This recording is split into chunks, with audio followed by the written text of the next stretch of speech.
மதுரை மாவட்டம் மேலூர் பகுதியில் என்ன மாதிரியான நிலைமை, அங்கே எவ்வளவு தள்ளுவண்டி கடைகள் அமைக்கப்பட்டிருக்கு, அதில் உணவு தரம் அப்படிங்கிறது எந்த அளவுக்கு இருக்கு, இந்த தொகுப்பில் பார்க்கலாம். மக்களின் வாழ்க்கை முறை மிக வேகமாக மாறி வரும் நிலையில் அவர்களின் உணவு பழக்கங்களும் விரைவாக மாறிவிட்டன. இதனால் தமிழகம் முழுவதும் புற்றீசல் போல உணவகங்கள் முளைத்துள்ளன.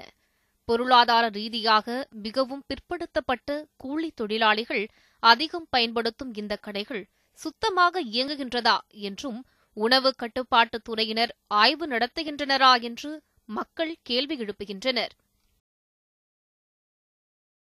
ஒரு பெரிய கடைக்கு போயில ஒரு தோசை 30 ரூபா அப்படின்னா 10 ரூபாய்க்கு தர்றாங்க. சரி 10 ரூபாய் இங்கே சாப்பிட்டு போயிடும் அப்படின்னா நம்மளுடைய மனசு அன்னைக்கு நேரத்துக்கு சரி 10 ரூபாய் சாப்பிட்றோம். அதனால உடல் உபாதைகள் கடுமையாக வருது மக்களுக்கு.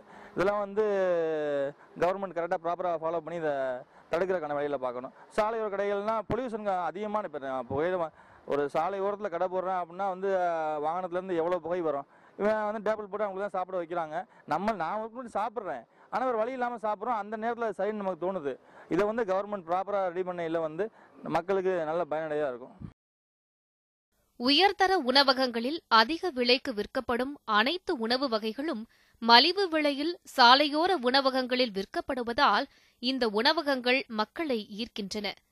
இப்படி மக்கள் அதிகம் பயன்படுத்தும் உணவகங்கள் தொடங்க சான்றிதழ்கள் எதுவும் தேவையில்லை என்ற நிலையை மாற்றி இந்த உணவகங்களை முறைப்படுத்த வேண்டும் என மக்கள் கோரிக்கை விடுக்கின்றனர். மேலும் இதுபோன்ற சாலை கடைகளில் கலப்படம் அதிகமாக உள்ளதாகவும் மக்கள் தெரிவிக்கின்றனர். சுகாதாரற்ற உணவுனால அந்த எண்ணெய் மக்களுக்கு படுற கண்ணில் எரியிற அளவுக்கு இது பண்ணுறாங்க. கேட்டால் நடு ரோட்டில் வந்துக்கிட்டு இந்த பிராய்லர் கோழின்றதை வச்சு தயார் பண்ணிக்கிட்டு கெட்டுப்போன மீன்களை வச்சு எண்ணெயில் பொரித்து விற்கிற மாதிரி விற்றுக்கிட்டு மக்களுக்கு சுகாதார கேடு விளைவிக்கக்கூடிய அளவுக்கு உணவுகளை தயார் பண்ணுறாங்க. இதை நாங்கள் பல முறை ஏற்கனவே அரசாங்க கவனத்துக்கு கொண்டு போயிட்டு இது வரைக்கும் எந்தவித நடவடிக்கை எடுக்கலை. எளிய மக்கள் உண்ணும் உணவுகளை சுத்தமானதுதான் என்பதை அரசு உறுதி செய்ய வேண்டும் என்பதே மக்களின் கோரிக்கையாக உள்ளது.